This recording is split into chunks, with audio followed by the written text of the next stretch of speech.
आखिर कौन है ओसामा शहाब? क्यों बिहार की राजनीति में मच रहा है बवाल?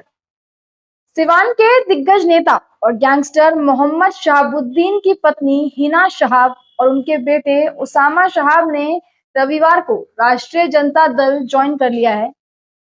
मोहम्मद शहाबुद्दीन भी राजद के नेता रहे थे और अब उनकी अगली पीढ़ी भी राजद के साथ हो गई है। राजद प्रमुख लालू यादव ने हिना शहाब और ओसामा शहाब को पार्टी की सदस्यता दिलाई थी।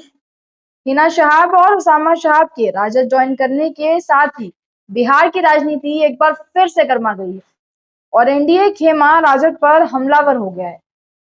बिहार के उप मुख्यमंत्री सम्राट चौधरी ने तंज कसते हुए कहा कि राजद का प्रतीक ही अपराधीकरण, गुंडागर्दी और भ्रष्टाचार है।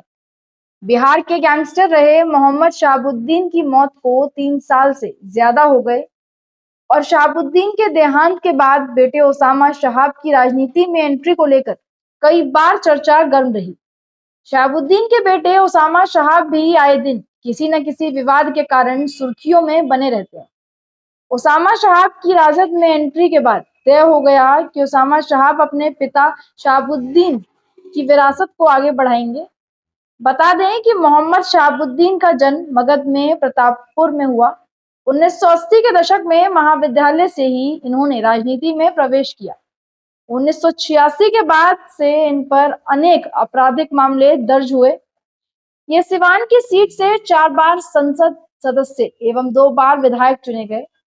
2004 में इन्होंने जेल से चुनाव लड़ा और जीता। पुलिस द्वारा इनके विरुद्ध गवाह नहीं पेश किए जाने के कारण इन्हें बाइज्जत बरी कर दिया गया। 2005 में शहाबुद्दीन को दिल्ली में गिरफ्तार किया गया। 2009 में इन्हें चुनाव लड़ने से वंचित रखा गया।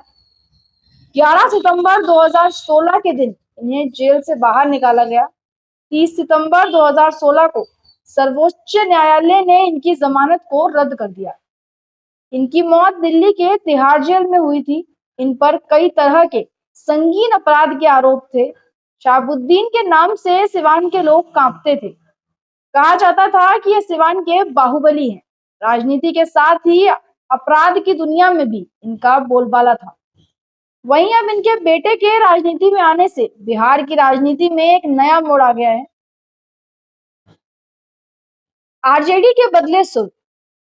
लालू प्रसाद यादव और दिवंगत नेता शहाबुद्दीन के रिश्ते अच्छे थे, लेकिन पूर्व सांसद के निधन के बाद दोनों ही परिवारों में काफी दूरियां देखने को मिली।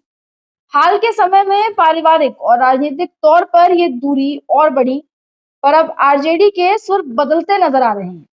ऐसे बैकग्राउंड के लोगों को पार्टी में शामिल करना और जगह देना आरजेडी को कितना महंगा पड़ेगा, ये देखने वाली बात होगी। ओसामा की एंट्री से क्या बिहार की छवि बदलेगी? क्या एक बार फिर बिहार की गलियों में गुंडाराज के सुर बोलेंगे?